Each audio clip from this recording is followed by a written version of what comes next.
Thank you. So hello everybody, it's Roma Gaster here, one of the directors of the Leadership Circle in Asia Pacific, and I can see that there are some new names on the call this evening. So welcome to those of you that are new, and for those of you that we have seen before, it's great to have you back. This evening is the last of our series for this year. We've been around the circle, and we've been doing a deep dive around the circle. And this evening, our webinar, as you all know, is on self-awareness. And we've run through the protocols already. We will actually stop sometimes during the recording and the webinar this evening to give you an opportunity to ask any questions. In fact, our preference would be that if you write the questions, then we can read them, and then I can time when we can slow down a little enough and maybe to open up so that you can speak to us as well. And then, of course, the next webinar, we'll talk about that later on at the end of this one. So it gives me enormous pleasure tonight to introduce our two panelists this evening. One of them is actually still trying to get on. That's been part of our problem this evening, that many of us have had a little bit of a glitch trying to get in. Sinjin Mile is with us, and Sinj we call him Sinj for short, and Joe Flynn were both in the very first Leadership Circle certification in July 2008, so have been on the journey with us in Asia Pacific, in Australia, for all that time. And both Sinj and Joe have been very close executive associates for the Leadership Circle in all that time. So Sinj, welcome. It gives me great pleasure to have you, and let's keep our fingers crossed that Joe will be joining us shortly. Thanks, Roma. Yeah, look, it's a privilege to be here. Thanks very much. So let me just very quickly go through, and for many of you that have been on the webinars before, that we are focusing very much in relation to the deep dive around the circle has largely been using the Leadership Circle profile as the framework.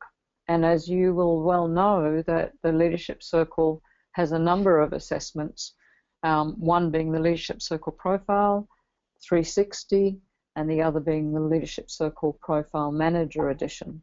And the distinction between the two is that the Manager Edition has fewer questions, has fewer dimensions, and as you can see on the screen, if you look at the circle on the right-hand side, that the Leadership Circle Manager Edition has in the inner circle three dimensions, summary dimensions, and in the outer circle you will see that that there are only 4 competencies per inner circle dimension. And being is a combination of authenticity and self-awareness from the Leadership Circle profile. Manager Edition does not have the systems awareness. And we look at these and ultimately what we're looking for is whether it's the Leadership Circle profile or the Manager Edition, or in fact the Leadership Circle, the Leadership Culture Survey, the creative competencies in the northern hemisphere of the circle are well-researched competencies, and they are the behaviors and the skills that are required for effective leadership and enduring business performance. And then, of course, we've got what we call the reactive styles or reactive tendencies.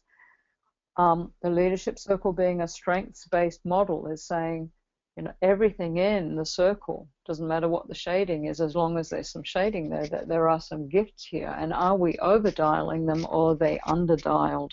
And of course, when we've got reactive styles that are over-dialed, then they can often be traced to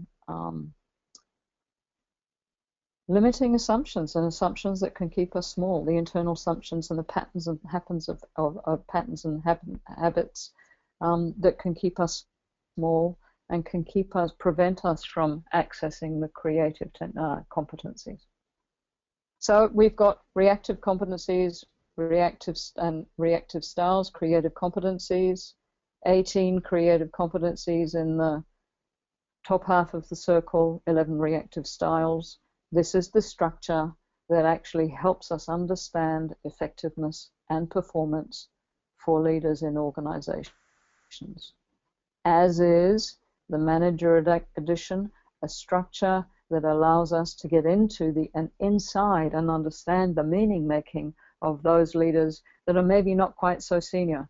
Therefore, we have 12 creative competencies and 9 reactive styles in the manager edition, all sitting on another framework, an underlying framework, and another framework that helps us understand that structure of mind, structure of beliefs, our meaning making, the perspective we take, the way in which we see the world, as we define through the stages of leadership or the adult stages of development, which is based on the work of Robert Keegan out of Harvard. And as we know from certification, that the Leadership Circle does not actually measure the stages of adult development, but reliably points to these stages of adult development. And that's what we talk about when structure determines performance. Is the complexity of our internal operating system matched for the complexity of the role and the complexity of the environment in which we are actually expected to create relationships and deliver results? So we talk about the operating system of performance. Is this structure of mind a consciousness? And that in actual fact, that consciousness will allow us to be more effective, especially as we are in the times of volatility, uncertainty, complexity, and increasing ambiguity.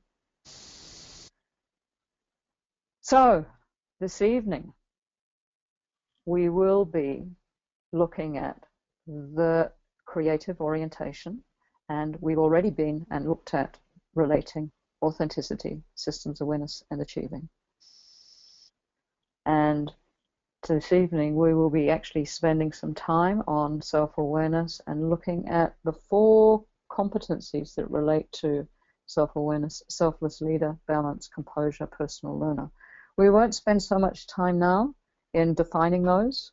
We will spend a little bit more time later on in the webinar actually having a look at what makes this up. But what we have done, and we're staying with the same structure as we have all year, is to go through and to go through the pace here in relation to mindset. Let's have a look at how does this show up? How does self-awareness show up, and how does it show up in terms of self-awareness, selfless leader, balance, composure, personal learner, in these elements that we've listed here on the left-hand side. So we're going to step through this bit by bit, and as I said, we will we will stop every so often and just invite some questions. So what I would like to do is to hand over to Sinj to be able to take us through and to have a look at this aspect here around mindset and how does what's the structure that underlies self-awareness, and how does that actually, what's the mindset that's actually embedded in this structure called self-awareness. So over to you, Sinj. Thanks, Roma. Okay, well, with self-awareness, certainly as the name suggests, that people who score highly in this segment of the profile are people who've usually been on the self-development path for quite a while, and so it tends to reflect on many aspects of their demeanor, and awareness is the key word here. Awareness of both their own internal mechanisms and also of what's happening for other people. So if we look at the bullet points there on that slide, people who are high in self-awareness generally, they tend to have an open mind. They're mindful of the dance that goes on between their own inner game and their outer game, and by that I guess what we mean is their own internal impulses feelings, experiences, and the impact that that has on other people. They tend to have a balanced perspective, high integrity in their leadership. They play to win, but together as a team. One of the key segments there is personal learner. So one of the characteristics is that they have a high commitment to both personal and professional learning. They want to understand their inner world, and they recognize that this is a lifelong project. But also they want to understand the outer world, both the people that they work with, but also the professional skills and learnings that there are to be had. So natural curiosity towards self-growth, attention towards transcending the reactive self. So they're well aware that they have an ego, that the ego and the reflective tendencies, the reactive tendencies of that, they probably spent quite a lot of time bumping into those, getting to know them, understanding them, and generally it would be safe to say that they have got them fairly well managed. So they have it rather than it having them. They're curious, they source their learnings from all aspects of life. They also appreciate that things don't always go the way you plan, the way things are planned, and so they don't get necessarily thrown off balance when unintended consequences appear.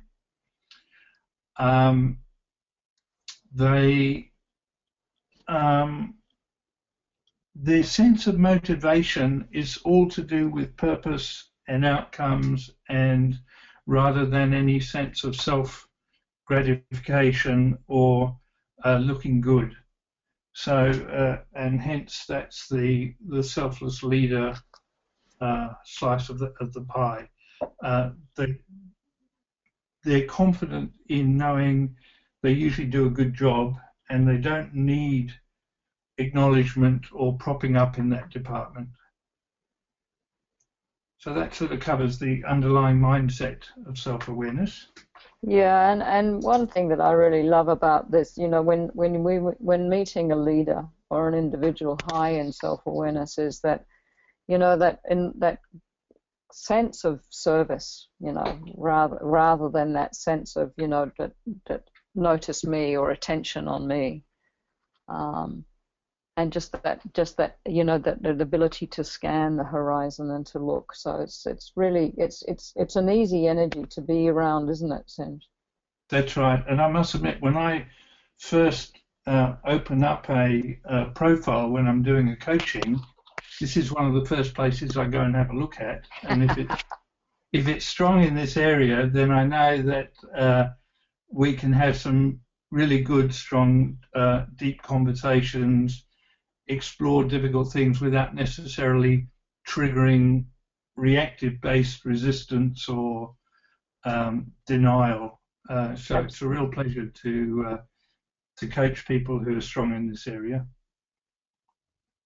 And speaking of energy, you know, from a physiological perspective, you know, even before they open their mouth, do you want to just share a little bit of the body posture and the nonverbals that you've experienced, and without necessarily, you know, and everybody, this is a reminder that this isn't necessarily an exhausted list, you know, that the intention here with these dot points is not to stereotype, but just to give a sense of what actually does show up and the energy that can show up and the body posture and the nonverbals. So basically people who score highly in self-awareness are comfortable with themselves. They've spent a lot of time exploring their inner world, and you can sense that when you're around them, because they're just comfortable to be around. So their body posture is generally sort of relaxed and open, and yet with an aliveness and vitality. Their awareness is both internal and external, so they're engaged with you when you're talking with them. but they're also checking in internally. There's a strong sense of congruence about them. You know, basically what you see is what you get with these people, which is great. They're calm. They're sort of composed. They don't get thrown off balance very easily. It's relaxing to be around them, and I'm sure that you'll be aware that sometimes when you're around people whose reactive can get triggered really easily and strongly, it's like walking on eggshells, or there's a tension in the air. This is completely opposite. They're relaxed, they're comfortable to be around, and yet they're aware, both internally and externally. So it's great. Which is a beautiful segue into the next part, which is about the internal felt sense. Mm.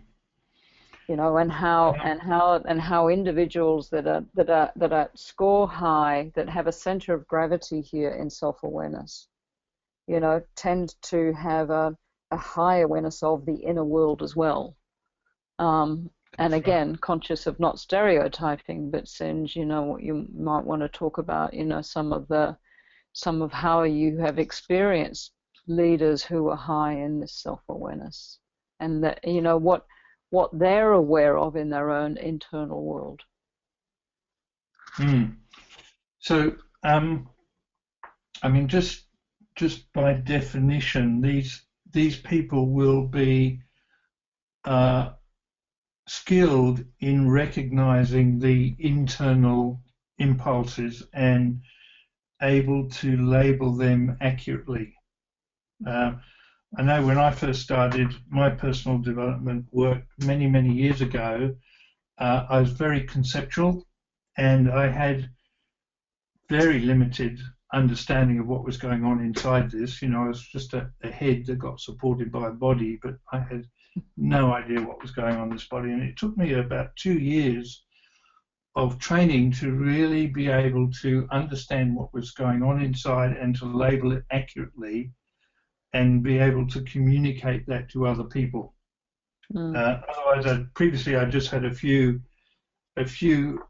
collective adjectives like I feel shitty or I feel good, and that was about the extent of it. So these people high in self-awareness have sort of mastered that internal space.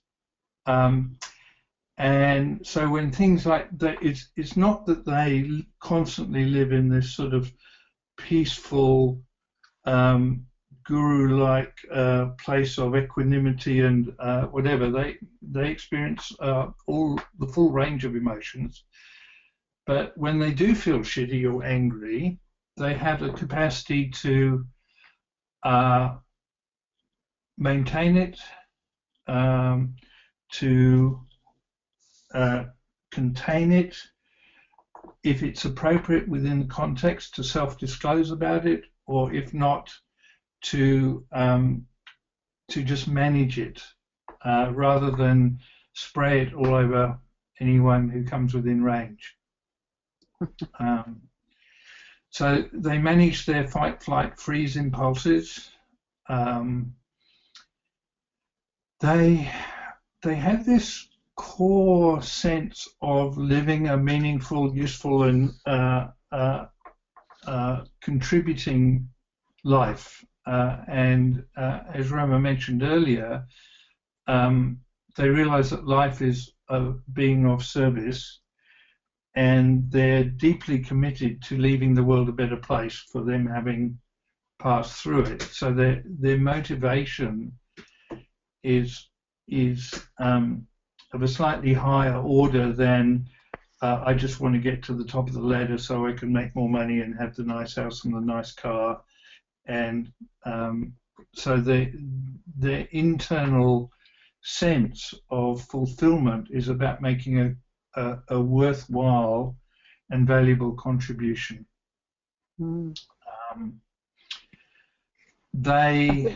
I think you've also mentioned, Singe, you know, that They're solid in knowing what's my stuff and what's others' stuff. It's that, it's I understand what I'm responsible for and what I'm accountable for, but is also a sense of being able to hold that lightly and to trust in my own process as well as the process of others.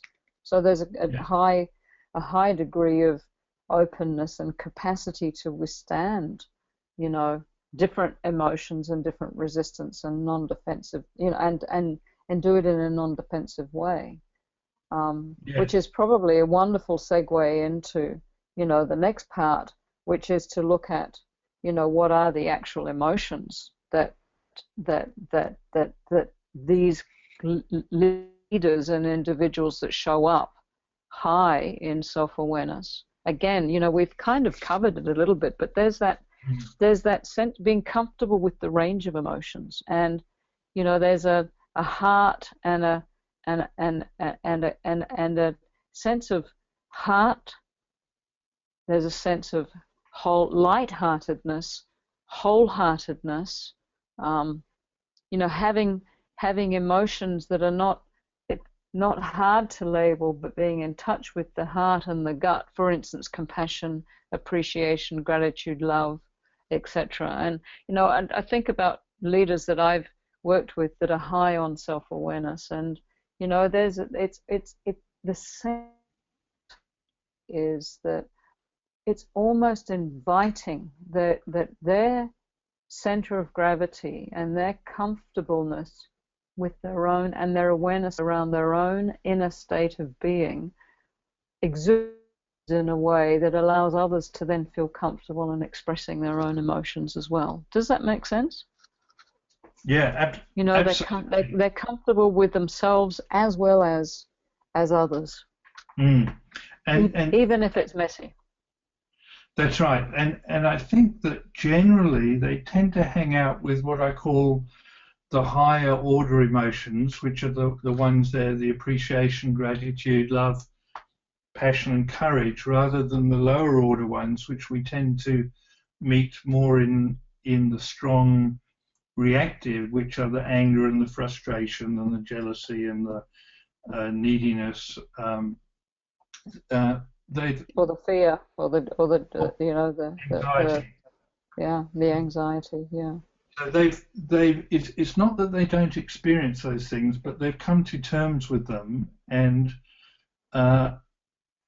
they've stopped trying to deny them or fix them within themselves. They've come to a place of acceptance around it, and as that settles in, they lose a lot of their impact on the person's life, and that leaves more space for the appreciation, the gratitude, and the more heart-centered emotions. Yeah. Which is then moving into, well, how does this show up in terms of, the words and the voice and the tone? And I am just delighted to see that Joe Flynn has been able to join us and log in. So welcome, Joe. And how do you feel about having a little bit of a say at this point in time? And speaking of tone and voice.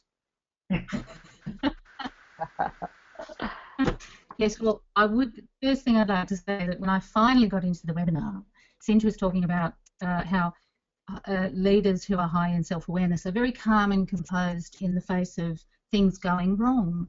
So I've been trying to find my calm and composure, having spent 45 minutes trying to get into the webinar. However, voice and tonality, it's actually something I'm passionately interested in. It's my personal bias as someone with a lot of somatic psychotherapeutic training to look at how tone and voice is impacted by physiology. And somatics is the place where psychology and physiology interface. So tonality is a really strong indicator of the amount of tension that's held chronically inside the body, and particularly deep inside the body in the diaphragm, which is the nice broad band of muscle that sits underneath the lungs.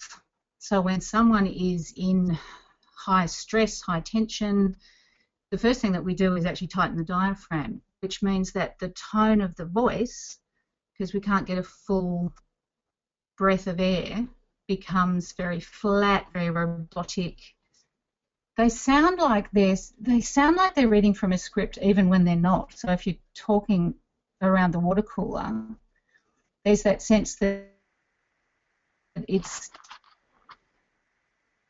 still scripted. There's no aliveness in it. So the leader who has better self-awareness somatically recognises that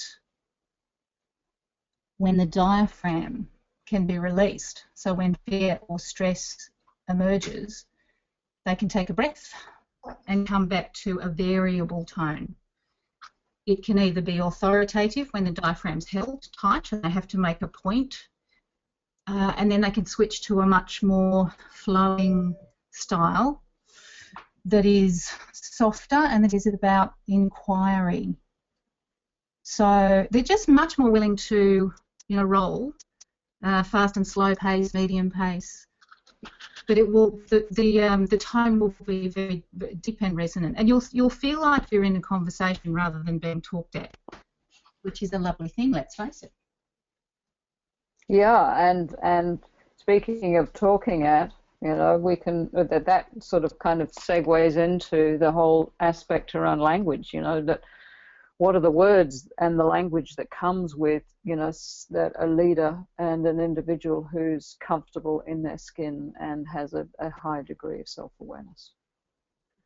Yeah, and isn't it refreshing even just to read these words? What a lovely list. Isn't this the sort of thing that you want to hear when you're in a meeting or a discussion? I think instead of this is the way, the truth and the light, this is what needs to happen. It's where the leader is comfortable enough to be unsure, not have all the answers, very willing to contribute what's going on in the background for them, because of course we will all have our own biases. So very happy to say this is what's happening for me right now, to look at what assumptions themselves they may be running with. So what assumptions am I making right now, as well as what are we making right now? And lovely capacity to just recognise that as many perspectives as we can get will be more useful. So a fresh perspective, even though it may not be an expert perspective, might just be that fresh set of eyes that you need in the conversation to have something emerge that just hasn't been allowed, hasn't been given space to emerge. Someone who's high and controlling just won't allow that space, and certainly won't be interested in what's underneath the words that someone else in the meeting might be using. So they're asking for what's driving your recommendation. What's not being said. Mm. Because we've come from the mindset, and we're thinking about the the emotions that and the tonality, the voice, the language that we use, and when the package is showing up in terms of high self-awareness, it's also very obvious from a behavioral perspective, and that how the behaviors will there's a congruence between the behaviors and the intentions. Yeah, so, and that ability to stand. Yeah. Go ahead, Jo. Sorry, Mum. Yeah, to stand in the heat and remain calm, rather than just remaining calm when things are calm. And it's different. It will be different. It will be different for all of us, because for some of us, standing in the heat will be standing up, remaining calm when there's someone with a very abusive tone right in our face, whereas for others, standing in the heat might be just sitting with silence in a conversation. So or Jo, for some leaders, it's standing in the heat is actually when somebody else is really upset and or crying, and that, you know, and being able to be there. Yeah. And yeah, to do it without moving immediately to react. So without moving immediately to fix it or make it smaller or better, but to just sit with it and allow it space. Because generally that's actually what people need, is to just be seen or heard in their form of the heat. So yeah, lovely capacity to not be yanked off balance by stress and pressure. That's probably there's going to be the great contribution to modern corporate life, I think. Leaders who can deal and model how to deal well with the stress and pressure, which is increasing exponentially. You know, every time you turn around, there's another webinar that you can't get into.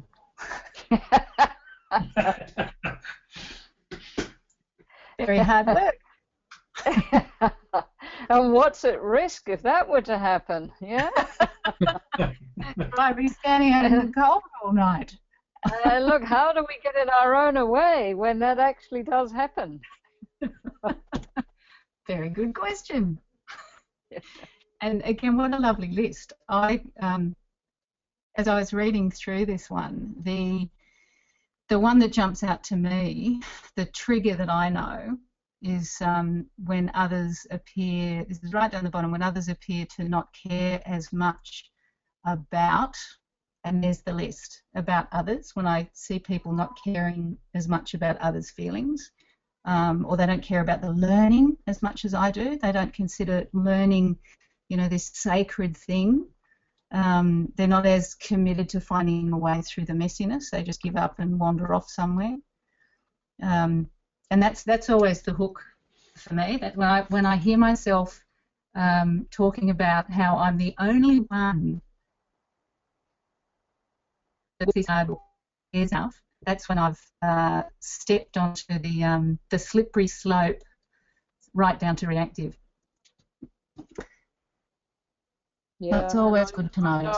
I know what's true for me is that, you know, that what's at risk for me is that the quickest way of letting go about that self-awareness is that, you know, is that denial of what's going on internally for me. And what then begins to happen is that, and then I actually then see that in other people, and so it's actually very easy for me then to look on the outside rather than to just slow down enough to breathe into it, to just, you know, to really recenter, to be able to just name it, to tame it, as we talk about in certification. And then manage it, reframe it, manage it.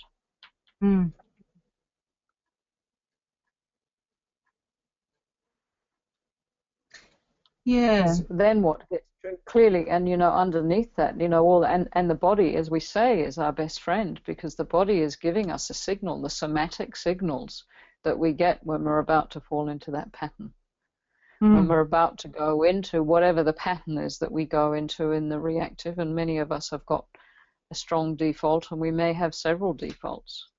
But then we then begin to reinforce that with the underlying beliefs and assumptions that can keep us from moving into the self-awareness structure.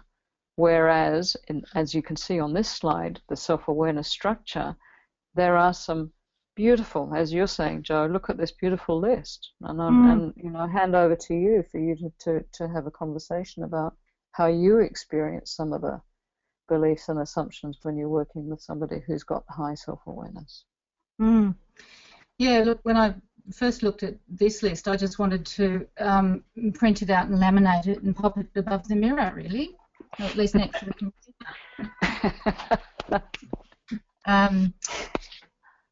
It's and you know, even the top one, I'm inherently worthy and secure. You know, we never feel that all the time. So even those leaders that have this very organic sense of worth and security will still have times when they have to find their way back to it.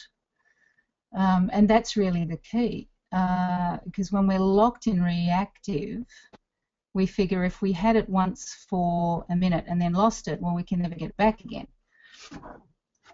But someone with high self-awareness will recognise that when we are committed to growth, and so many of us are, you know, if we're on the webinar now, rather than, I don't know, lying on a beach somewhere, there's something in us that calls to be the fullest expression of ourselves that we can. And as we continue to grow, we become capable of more complexity.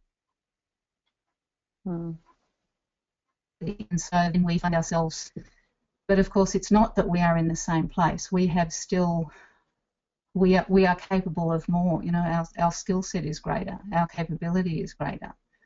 So these statements are useful just to continue as affirmations to pull ourselves through to, you know, having the strength to do the things that we want to do, to contribute in the ways that we want to contribute to our worlds and our communities. And I think that the last one is such a great invitation to slow it down and work on our own awareness, because for all of us there'll still be times when we get bugged by life or colleagues or bosses. So to be able to at that point slow it down and say, all right, so if I could bring that back to what is it that I'm not yet fully responsible for? Because I know that in my leadership I want to be fully responsible, and I want to be as adult as I can be. So there's always there's always some other little nugget that I can work on. If I wanted to be fully responsible, it's a lovely carrot for me, you know, to pull me up to greater power and compassion and wisdom.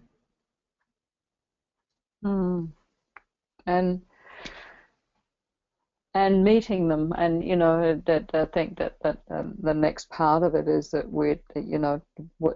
that we don't always meet leaders who are high in self-awareness, and when we do, it's palpable.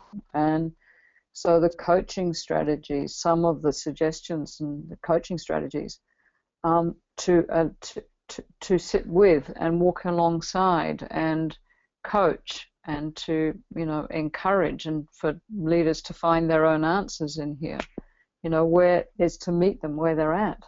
Is to understand when somebody is in low self-awareness, and if right at the very beginning in the debrief, right at the lead up to the debrief, those questions that we share with you and that we do in the certification on the morning of day 3 in practice is, the context questions. The leadership circle cannot be context free.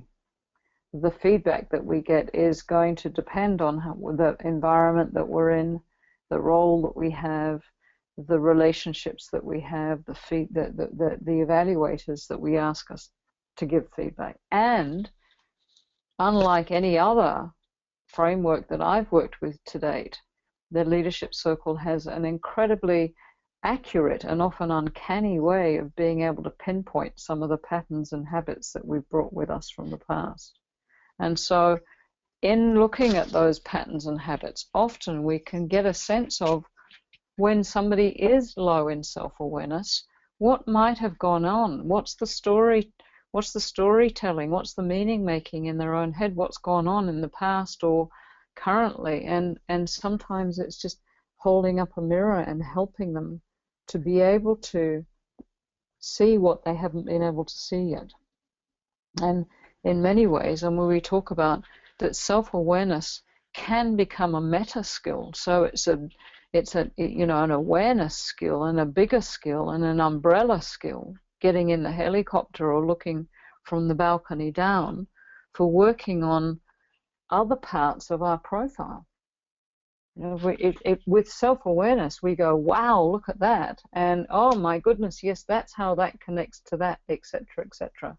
So for some leaders, not necessarily saying all, for some leaders, this is very often a portal or a doorway into understanding more deeply other parts of their profile, if that makes any sense. And that's what we're saying about a meta skill here.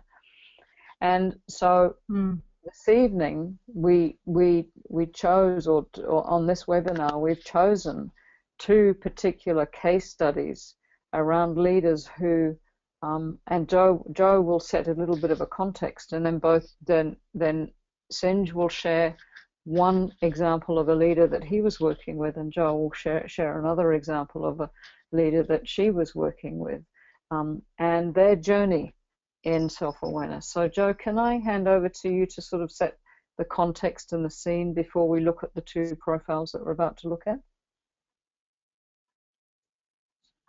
Sure can. So the 2 case studies yes, look at, both taken from the same client engagement, which was an end-to-end culture change and using the leadership system, which is the whole systems approach that's covered off in the Level 2 TLC certification, which is just run in Sydney recently. So briefly, Global IT company had been facing really quite catastrophic consequences if they couldn't change a very slow-moving blame game, victim mindset, almost a public service style culture. 1,200 people on the account, headed by a top team of 25 who were all assessed using the LCS as the collective leadership team and LCPs for their individual development. They had regular coaching sessions over around about a 12-month period. So it was a real luxury to be able to work physically with these leaders as we were able to. Not only having the one-on-ones with the leaders on their personal leadership journey, but also to be able to see how they were integrating it with the collective leadership journey during offsites and cohort sessions. So every about 6 to 8 weeks, they'd meet in small group leader-to-leader sessions, which were about 8 to 10 people. They had whole group interventions. They had an authentic leader workshop. And very, very valuable for us as coaches to watch that group dynamic, so we could see what the client was bringing into the one-on-one session, their sort of, the identity that they were bringing into the one-on-one session, which can be, a little different from the way that they're actually turning up in the business. So being able to watch the group, we could see the, where they may have been glossing over the truth of their behaviours. So you could see where ego was arising. You'd see how the group were beginning to set off each other's reactivity. So we got to work with that, and gradually getting to set and get their hearts and minds around this marriage of leadership, effectiveness, and business outcomes. That 12-month period. So really lovely engagement. And I think Senju's going to do the first client, who I believe is called Leader A. Leader A, who is a colleague of Leader B. Yes. So over to you, Senj. This is for you to set the scene on Leader A, and as I said, this Leader A was a peer of Leader B, which Joe will cover off. Okay. Good.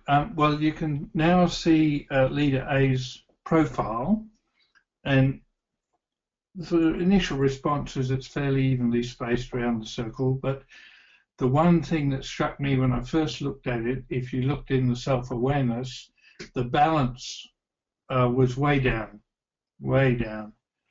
And in the interpretation manual, balance is defined as it measures your ability in the midst of conflicting tensions of modern life to keep a healthy balance between business and family, activity and reflection, work and leisure, and it measures your tendency to be self-renewing and handle the stress of life without losing yourself. Well, poor old leader A had totally lost himself. He was the stress of his job. Basically, what he did was this company had to do with a lot of the computer basis for the client company, and whenever something went wrong, it was his job to go and fix it. And he was on call a lot. He was pretty good at fixing things, and even though he had a team, he was so busy getting called out all day and night and odd moments that he was totally failing to pass on his skills and delegate to his team effectively. And so he basically, through his own expertise, he created a team that was very dependent on him for the answers, and he also created the client being very dependent on him, which meant that he got called out more and more and more, and he was very close to a complete breakdown when I first met him. His effectiveness was going way down, his stress levels were way up, he got pretty badly overweight and was extremely unfit, and that reduced his effectiveness even further. And what was typical was the first time that we met, which we had a meeting before we actually did the first profile debrief. The phone kept ringing in that meeting about every 4 or 5 minutes, and he wouldn't turn it off because his job was critical on him being available. And about halfway through the meeting, he got a crisis call and said, "Sorry, I have to go," and he was gone. And his life was like that every day. So it became pretty clear that the first thing we needed to do was to work with getting him into a slightly healthier, slightly more resilient frame of mind so that he can address some of the other issues. And he was pretty skeptical about the whole intervention we were doing with the company and the senior team. And he just saw it as another imposition on his time. So the only thing in working with him and talking to him that I could find any sense of passion reigniting was in cycling. Previously, he'd been a very keen cyclist, so we thought, okay, we basically worked out a regime where he would commit to leaving work at least 2 evenings a week and go cycling again. And this was one of the major keys in unlocking things, because as soon as he got back on his bike and felt the wind in his hair, he became alive again. And he became very committed to getting fit and losing weight. That really served him, because the conventional wisdom is that when you're depressed, one of the things you can do to support yourself is to exercise, and the cycling had a wonderful effect on him. As he lifted in his energy, we realized that what was needed was to address this delegation and for him to pass on his expertise to his team so they weren't so dependent on him. We struggled with that for a while because he was so busy and he could never create the time to do that. And it was very frustrating because even though he wanted to, he still couldn't work out the mechanism to achieve that. And then in the overall scheme of the intervention, we arrived when they did a residential workshop, authentic leader workshop. Unfortunately, I couldn't make that. I had some other client work, but I know, Joe, you were there, and he had a massive, a wonderful breakthrough on that workshop, and I wonder if you'd like to let people know about that. Yeah, because he'd been so quiet, you know, he'd always been sitting in the back, not really contributing much, and I was very surprised to see him actually volunteer himself for the What's at Risk process, which people will remember from the accreditations. So Roma led him through this What's at Risk process, and he just very gently started to drop into this memory of when really the first time in his life that he felt he stepped up, and it was coincidentally in front of the classroom when he was a kid at school. He said the wrong thing, you know, he said something that wasn't quite right. The teacher publicly humiliated him, and the class laughed at him. And even though he recognised it was probably only a 2-minute incident, you could see, I mean, it was just beautiful watching this man who was so terrified of his own vulnerability just talk about it for the first time in the company of his peers, and have everyone just soften, and the room just, you know, you could have heard a pin drop. There was so much respect for him. Because that was fundamentally what the group had not been willing to go near. That was the elephant, was that everyone was running away from their own fallibility, from their own vulnerability. So, yeah, lovely tipping point, not for him, but for the whole group when he had that memory. And interestingly, it was almost like in those moments, and because I went and checked in with him afterwards, and so did many other people, by the way, check in with him. It was literally like watching a weight drop off his shoulders. His physiology, his color, his tone, everything changed. And from that moment onwards, he was actually engaged in the process, and then did the work, continued to do the work one-on-one with Sinj, and showed up to the cohort meetings as if, right, I'm here, I'm ready for this, and gradually, and it didn't take long, but gradually over time, you could literally see the weight falling off him, and, you know, his whole spirit, you know, lifted again. Yeah, so, Sinj, maybe you want to just talk about, you know, just to wrap this one up so we can go into the next one. You know, what were some of the things that, you know, how did he come out of this? Well, it was amazing to have that first coaching meeting with him after the workshop, and what basically happened with him was that he became less defended, and his heart opened. He became much more heart connected, and he really got that his job was to be there to support his team being the best they can be, and he radically changed his own personal priorities around not being at the beck and call of the client as much, and taking team members with him, teaching them what he knew, being for them when they were struggling. He then had an open door policy that they could come and ask him anytime about what they were working with. He started weekly team meetings that were about knowledge sharing, and he worked very hard at learning how to delegate. And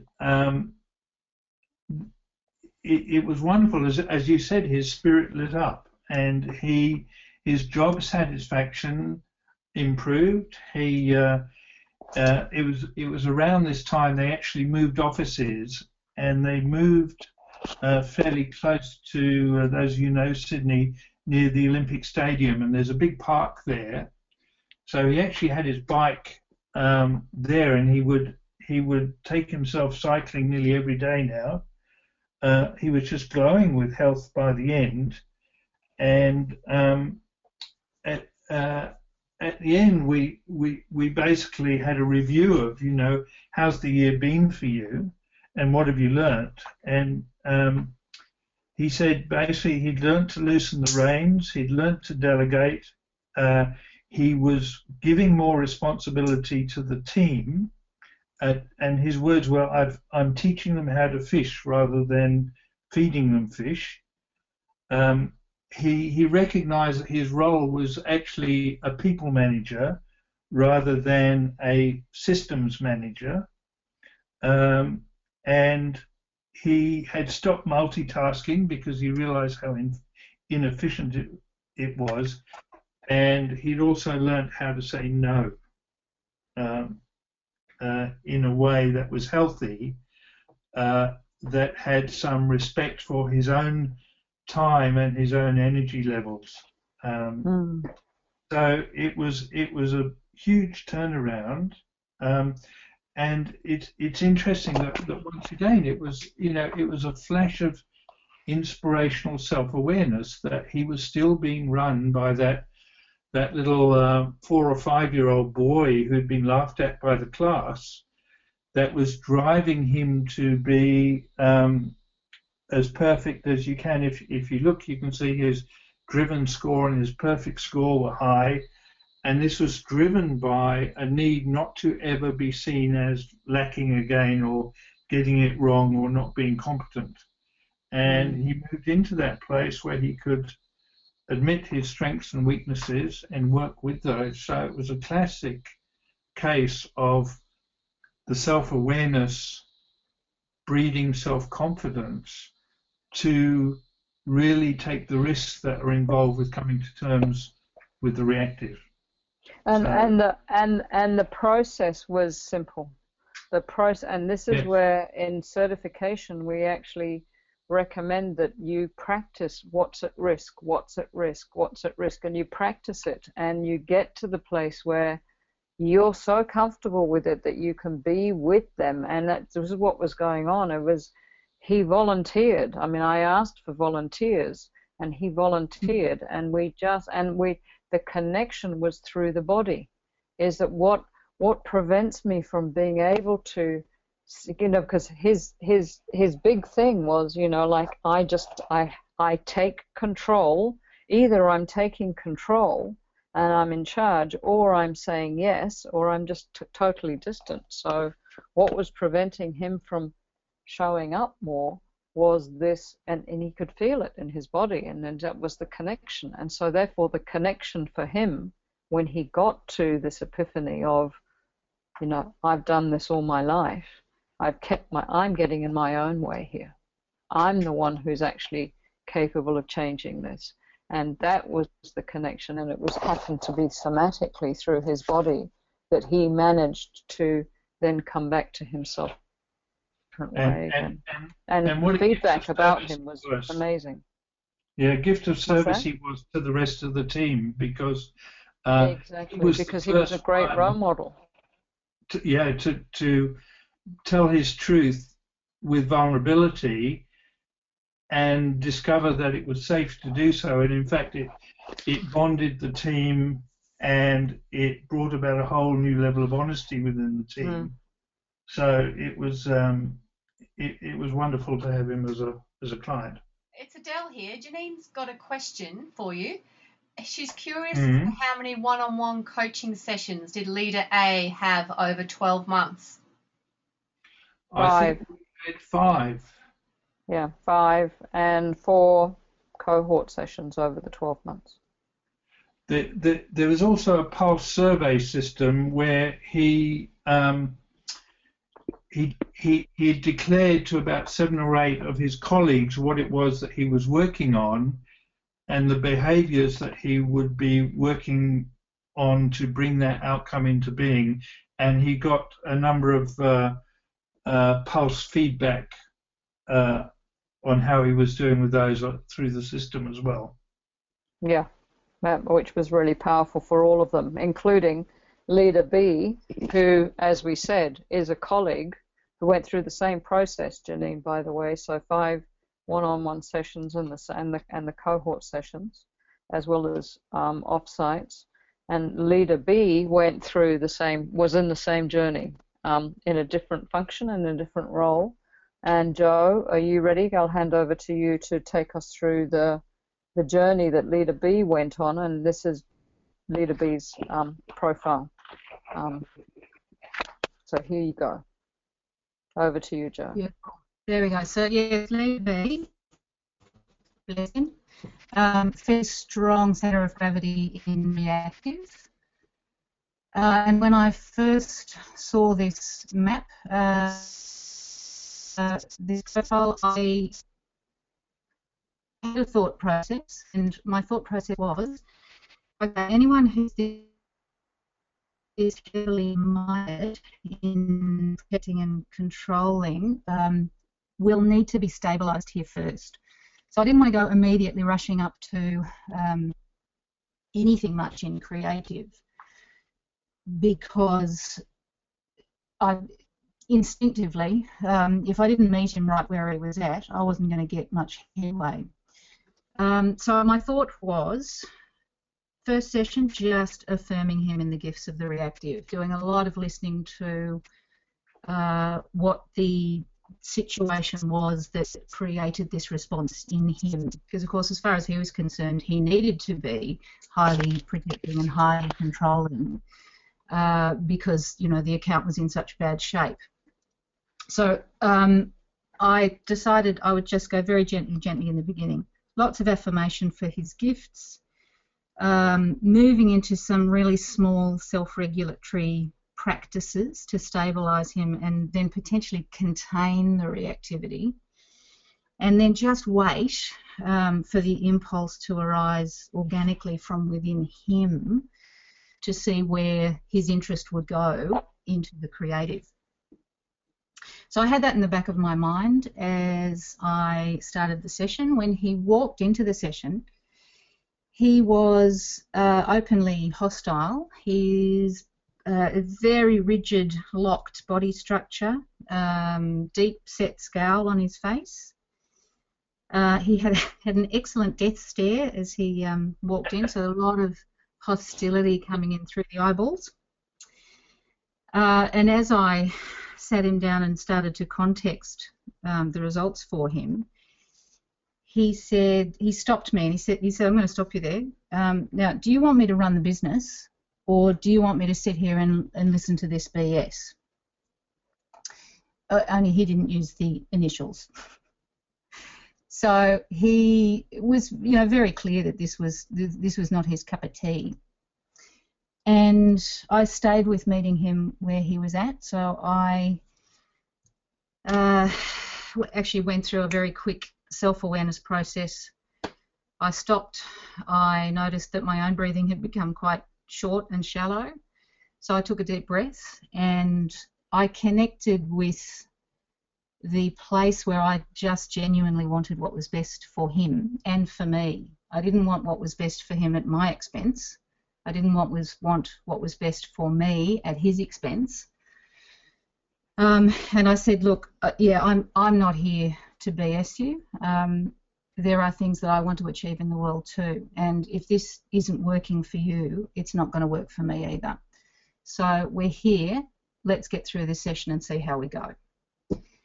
And the controller in him appreciated that. He gave me a blast because he wanted to see if I was going to run scurrying back or go into compliance, or he was just testing.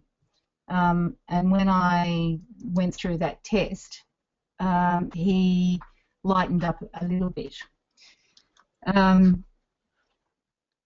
Off he went after the first session. By the time he came back, I just developed some really, really short disciplines for him. So one of them was in response to the stand-up shouting match that he had between sessions with one of the VPs on the account.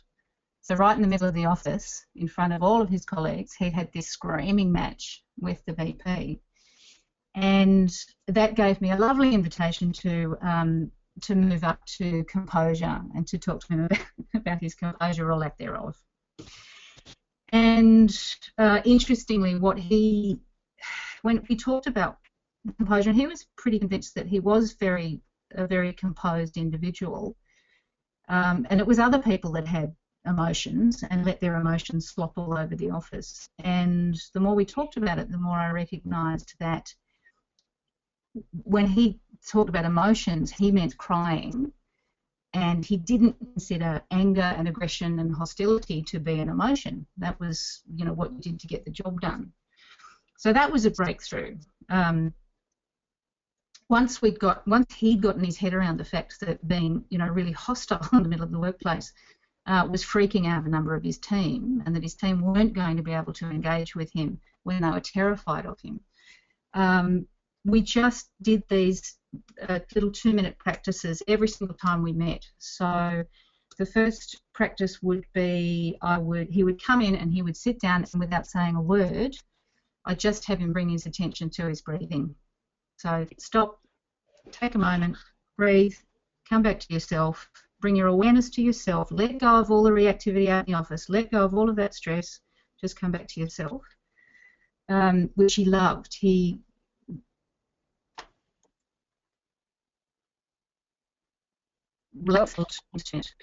Another little 2-minute.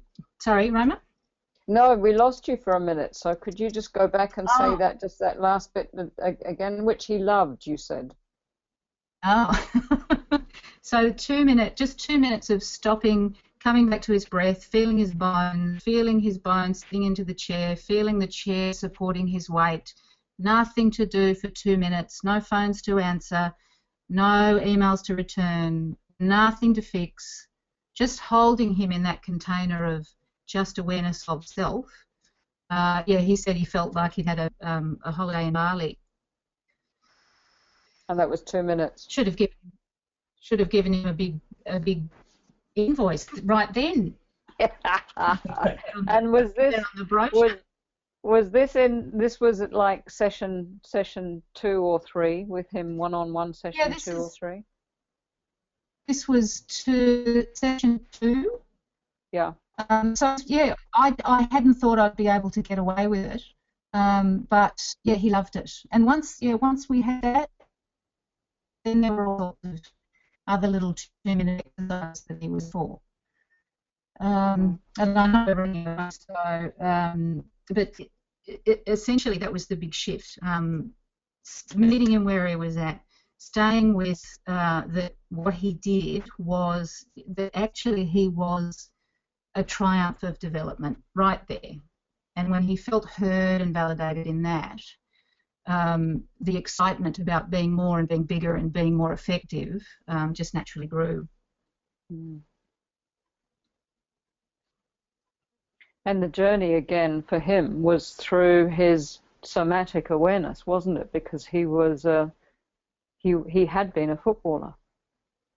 He'd been a footballer, and when he established that sense of his own identity as someone who was strong and fit and powerful and, interestingly, part of a team, that's when he changed his sense of identity within the business as well. So he started running around and championing huddles. Everyone was huddling left, right, and centre. All of the things that juiced him up as a footballer became really useful as he reconstructed his identity as a creative leader, rather than that reactive leader of old.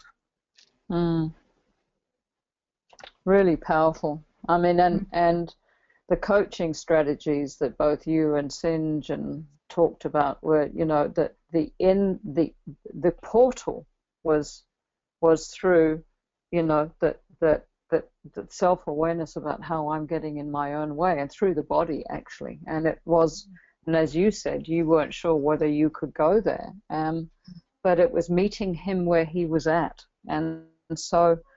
I really want to thank both of you for sharing those case studies, and the reason that we use these case studies in the webinars is hopefully to give you some insight and some indication that there are some very often very simple yet incredibly powerful ways of meeting them where they're at, and helping these leaders slow down enough to get to, and as you heard, I mean, you know, both of them, one was quite dismissive, showed up in a different way to leader B, who was extremely hostile to start off with. And I mean, I actually experienced that myself with leader B. But as to just to watch the guard come down in both these leaders was just incredible, and to watch the interactions and for other people to see it as well, you know, that, and it wasn't complicated what we did with them. And you know, again, you know, part of this is, you know, the coaching strategies is meeting them where they're at, and how best can, and Sinjin and Joe just shared with you what they were doing to show up, in what was required of them in order to be able to assist both leader A and leader B to get curious about their own level of self-awareness. And, you know, in terms of the coaching strategies, we have a number of them. As we're aware, in the construct of this amazing framework is protecting as well as a degree of controlling. So protecting and controlling, as you can see in leader B's profile, there's a high degree of protecting and controlling, and there was a high degree of protecting and controlling in leader A in terms of their self-assessment, and that's playing into the opposites of the self-awareness. And so, whilst we will often not say, you know, that to take them into the eye or the mouth of their own shadow, quite often there is a way to help them understand that it is actually having a negative impact, that high protecting will have a negative, has a almost very strong negative correlation to self-awareness. So the more protecting, and by the way, the more controlling we are, the more difficult it is for us to choicefully call on self-awareness, and we can see that the impact that this has on leadership effectiveness. So the high protecting, the opposite of self-awareness, has a negative impact on leadership effectiveness, whereas self-awareness and leadership effectiveness are very highly correlated in a positive way. And so some of the strategies that we share with you, and you actually heard Sinjin talking about this, and in many ways so did Joe, by helping leader A understand what balance meant and leader B understand what composure meant as measured by the leadership circle. And in the in the profile report, of course, what you can do is you can take them to the actual questions that are measured in each one of these dimensions. And so you can look at, and you can, and sometimes just helping them go, well, I'd never thought about it like that before. Well, that's an insight. That's a breakthrough. That's the level of self-awareness that's coming through. So we've got, you know, a number of questions, 5 questions that relate to selfless leader, helping them understand what are the questions that set in under balance, and going to the interpretation guide, as Sinjin did with leader A, and saying, let's have a look at this. This is what the balance is. And it's like, well, yeah, that's true for me, right? Well, it's not true for me because I'm not balanced. And then the whole aspect around composure. So why we share these with you is to note that there are some simple ways of helping them actually maybe even reframe their relationship, especially if their self-awareness is low, or if it's medium and they want to grow it even further. And so that's the strategy that we use in terms, one of the strategies that we can use in relation to helping them understand the opposite dynamic in like the spider web. You know, if I'm high and controlling and protecting, chances are it's going to pull down on the self-awareness. But not only do we have, you know, that protecting is the opposite. There's also a near-enemy relationship. And so not only this, as you can see, that in this slide here, it's showing high protecting and lower self-awareness and authenticity and systems awareness, because it happens to be opposite all of those. But it also happens to be the near enemy. So in and of itself, there are incredible gifts. And the near enemy is defined by, well, hang on a minute, you know, that the intentions are different. The beliefs and assumptions underneath are different. So high protecting and high controlling is, you know, like, it's somebody else, let them get over it, you know, that's their issue kind of stuff. And it's, you know, my impact, I'm getting the results, I'm managing the risk in the business, I've got all the answers, I'm the go-to person, you know, just let them deal with it and get over it themselves. And of course, when we actually can help them tap into the enormous gifts that sit in distance, critical, arrogance, and indeed, if we shift into and look at some of the other, you know, Leader B's profile, what's the enormous energy in there and the resilience that actually comes with the energy of controlling and the energy of protecting. And if we can tap into the resilience and let go of the fear and the vulnerability and the need to be in control and the need for criticism and the need for self-protection, and help them understand that dynamic, that resilience can bring and can grow into this most incredible self-awareness, which is what we saw with those two amazing leaders, where they could begin to harvest the strengths and the gifts and begin to grow that into, and it didn't take long. So, you know, we end this again with this beautiful saying from Pema Chodron that, you know, nothing ever goes away in our own stories, in our own beingness, in our own somatic, you know, wisdom, until it's taught us what we need to know. And we're all in that journey. And what we'd like to do is we would like to open up now. We're aware that we're coming towards the tail end of this webinar, and I'd love to open up 2 questions from anyone on the webinar this evening. We're very happy to stay open for another 10 minutes or so if we have any other questions that you would like from us, because we know that we've actually spent quite a bit of time and not spent so much time other than Janine's question that she asked earlier on. So are there any other questions that you'd like to ask, that you either like to write or put up your hand, and we can open up the call so that we can have some more voices on the call. There was a question whether you're intending for these leaders to have or to do a LCP retake. Is that in your thinking, Joe or Sinj? Yes, the work stopped before we got to the point of doing another LCP.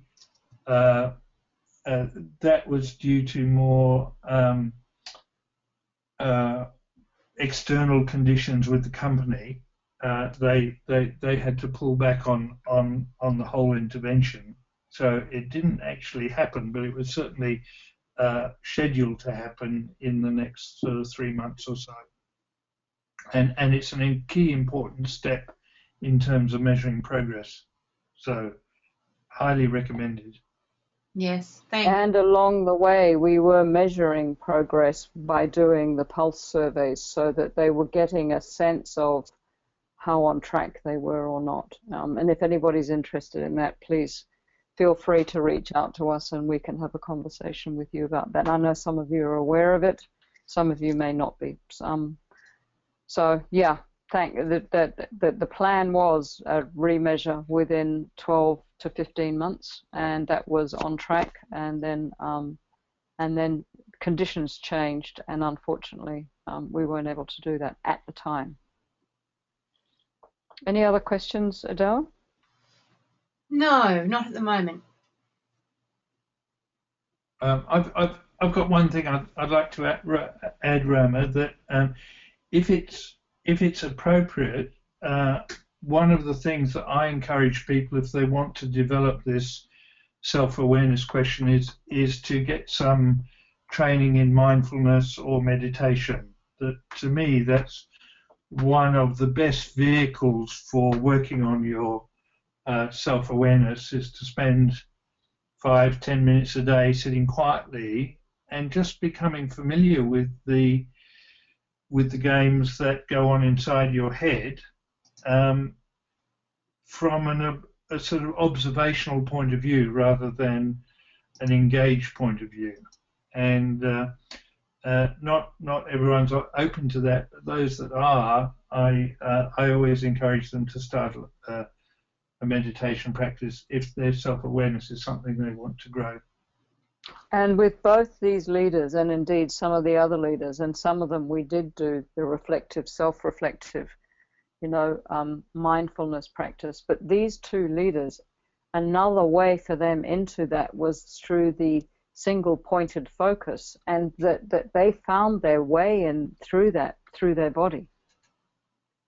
So even with leader A getting on the bike, getting back on the bike, that became a contemplative, meditative practice for him. And leader B was Joe was doing that with leader B every time he came in and sat down. It was before even saying anything, coming back to breath, coming back to awareness, just coming back to slowing down and stillness and silence for just 2 minutes. And he said he felt like he'd gone to Bali for a holiday in 2 minutes. And leader A actually did say to me that he got some of his best insights while he was out on the bike in the early morning, when he was thinking about the day ahead and what needed to be done. His cycling actually gave him the space to get clear in his thinking for the day ahead. And before he got on the bike, he wasn't giving himself that time to do that. And of course, that was yet another contributor to his productivity, getting back on top of things and becoming more effective in his job. Joe, anything you would like to add? No, look, just that it's a beautiful thing to be able to have a conversation like this. So thanks to you, Rama, for sort of thing that we don't have enough, just being able to talk about our practice and how we do what we do. And it is so important for us all to share our knowledge and our insights, because it's a big job that we do. So well done, all of us, I must say. Well, thank you both for sharing your insights and your wisdom and so generously being on the call this evening, and the same for everybody this year who has been, and the community members that have worked together with the Leadership Circle in Asia Pacific to put on such what we are hearing, the feedback that we get, an incredibly valuable series that has become, like a resource for us. So a reminder that, we do have recordings for all the past webinars for this year. We have done the deep dive around the circle, starting with complying, then we did controlling, and then protecting. And then we came into achieving, relating, authenticity, systems awareness, and tonight, this evening, today, wherever you are in the world, we finished with the self-awareness. And so I would like to thank everybody who's been involved, and thank you for being part of the journey with us this year, and would like to share with you that we look forward to staying connected in 2015. For those of you that are based here, we look forward to seeing you hopefully at an end of year gathering, and please watch this space. We will be letting you know what we have planned for 2015 in terms of webinars. And please, if you have any ideas, if you would like to make some suggestions about what we could cover, we'll certainly do that. And not that long ago, somebody made a suggestion about let's look further into, you know, shadow, and how does both the dark and the golden shadow show up, and what are some strategies that we can use to work with clients to claim some of the gifts that they may not have been able to see before. Somebody recently mentioned let's have a webinar around the summary scales and how can we work with them more in a coaching session. So we have some ideas and would really welcome any other ideas that you have. And once again, Joe and Sinj, thank you so much for taking the time.